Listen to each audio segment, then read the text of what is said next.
अच्छा, जब भी हम फाइनेंशियल स्टेटमेंट्स की बात करते हैं, जैसे balance sheet, income statement, cash flow, तो अक्सर ये लगता है कि ये सब अलग-अलग बड़ी पेचीदा सी दस्तावेजात हैं। हर कोई अपनी-अपनी कहानी सुना रहा है। लेकिन जरा सोचें, क्या हो अगर ये अलग-अलग कहानियां ना हों, अगर ये सब मिलकर एक ही बड़ी तस्वीर बना रही हों? तो सवाल ये है कि क्या ये चार अलग-अलग डॉक्यूमेंट्स हैं या फिर एक ही कहानी के चार बाप? आज हम इसी राज से पर्दा उठाएंगे कि ये स्टेटमेंट्स असल में एक दूसरे से कैसे जुड़े हुए हैं। चलें, शुरू करते हैं। देखें, हर कंपनी की ना एक फाइनेंशियल स्टोरी होती है और इन स्टेटमेंट्स को समझने का सबसे अच्छा तरीका यह है कि उन्हें एक किताब की तरह सोचा जाए। एक ऐसी किताब जिसका हर हिस्सा एक बहुत अहम किरदार अदा कर रहा है। तो इस किताब का जो दिबाचा और खात्मा है वो है बैलेंस शीट। यह बिल्कुल एक तस्वीर की तरह है, एक स्नैपशॉट जो हमें किसी भी पीरियड के शुरू और आखिर में कंपनी की माली पोजीशन दिखाती है। मतलब इस एक लम्हे में कंपनी के पास क्या असासे हैं और उस पर क्या जिम्मेदारियां हैं। अच्छा, दिबाचे और खात्मे के बीच में क्या आता है? एक्शन से भरपूर अब्वाब, और वो अब्वाब हैं इनकम स्टेटमेंट और कैश फ्लो स्टेटमेंट।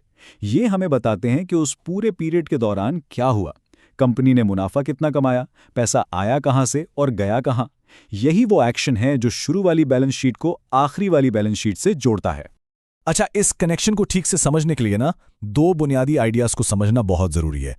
एक है पॉइंट इन टाइम, यानी एक खास वक्त पर, और दूसरा है पीरियड ऑफ टाइम, यानी एक मुद्दत के दौरान।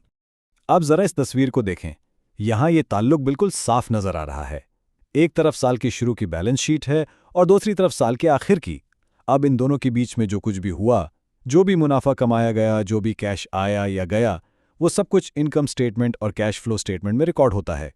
ये दोनों स्टेटमेंट्स बिल्कुल एक पुल की तरह काम करते हैं, जो हमें बताते हैं कि हम पॉइंट ए से पॉइंट बी तक आखिर पहुंचे कैसे। तो खुलासा ये हुआ कि बैलेंस शीट एक पॉइंट इन टाइम यानी एक लम्हे की तस्वीर है। यह हमें परमानेंट अकाउंट्स जैसे असासे, वाजिबात और इक्विटी दिखाती है। दूसरी तरफ इनकम स्टेटमेंट और cash flow statement period of time की कहानी सुनाते हैं। ये फ्लो स्टेटमेंट्स हैं जो दो तारीखों के दरमियान होने वाली सारी एक्टिविटी को पकड़ते हैं। ठीक है, तो अब चलते हैं पहले और सबसे अहम लिंक की तरफ, और वो है प्रॉफिट का लिंक। यानी कंपनी का जो नेट इनकम है वो उसकी इक्विटी को कैसे मुतासिर करता है।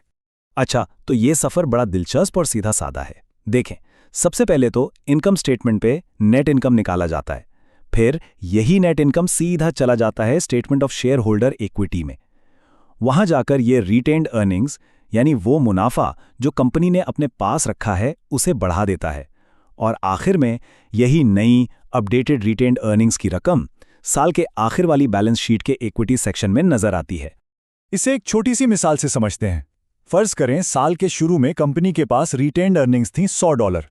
इस साल उन्होंने $20 का नेट इनकम कमाया और फिर $5 शेयर होल्डर्स को डिविडेंड्स के तौर पर दे दिए। तो 100 जमा 20 माइनस 5, आखिर में रिटेन्ड अर्निंग्स कितनी हुई? $115। बिल्कुल, और यही $115 की रकम बैलेंस शीट में नजर आएगी। ठीक है, ये तो था प्रॉफिट का लिंक। अब आते हैं दूसरे बड़े कनेक्शन पर, यानी कैश पर। देखें, कैश फ्लो स्टेटमेंट का एक ही मकसद है, ये बताना कि एक पीरियड में कैश बैलेंस में जो तब्दीली आई वो आखिर आई क्यों और कैसे। कैश फ्लो स्टेटमेंट एक एक रुपए का हिसाब देता है। ये बिल्कुल वाज़ेह तौर पर बताता है कि साल के शुरू में जो कैश था वो साल के आखिर में इतना कैसे हो गया। पैसा ऑपरेशन से आया, इन्वेस्टिंग में लगा या फाइनेंसिंग से उठाया गया, हर चीज का हिसाब होता है। चलें, इसकी भी एक मिसाल देखते हैं। मान लें कि शुरू में कैश था $1000, फिर ऑपरेशन से $300 आए, इन्वेस्टिंग पर $150 खर्च हो गए और फाइनेंसिंग से $50 मिले। तो आखिर में क्या बचा? $1200। और ये जो आखिरी रकम है ना, ये बैलेंस शीट के कैश अकाउंट से एकदम मैच करनी चाहिए। लेकिन सवाल ये है कि ये सारे लिंक्स आखिर हैं ही क्यों?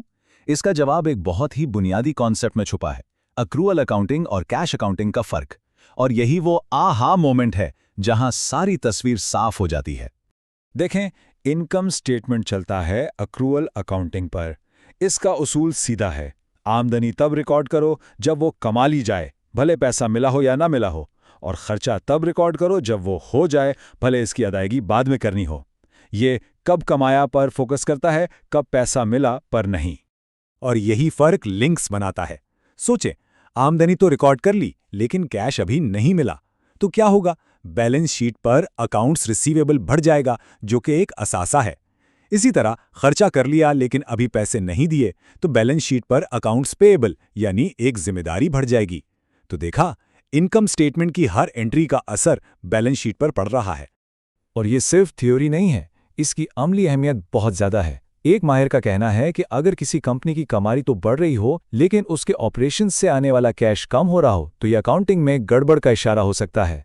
तो असल बात क्या है? जब इनकम स्टेटमेंट की कहानी यानी प्रॉफिट कैश फ्लो स्टेटमेंट की कहानी यानी असली कैश से मैच नहीं करती, तो ये एक तज्जियाकार के लिए एक रेड फ्लैग होता है।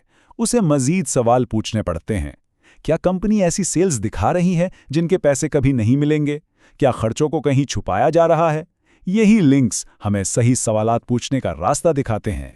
तो अब जब इन स्टेटमेंट्स के बीच के ये कनेक्शंस वाज़े हो गए हैं, तो असल सवाल ये है कि अब जब किसी कंपनी के फाइनेंशियल्स को देखा जाएगा तो उनमें छुपी हुई कौन सी कहानी सामने आएगी।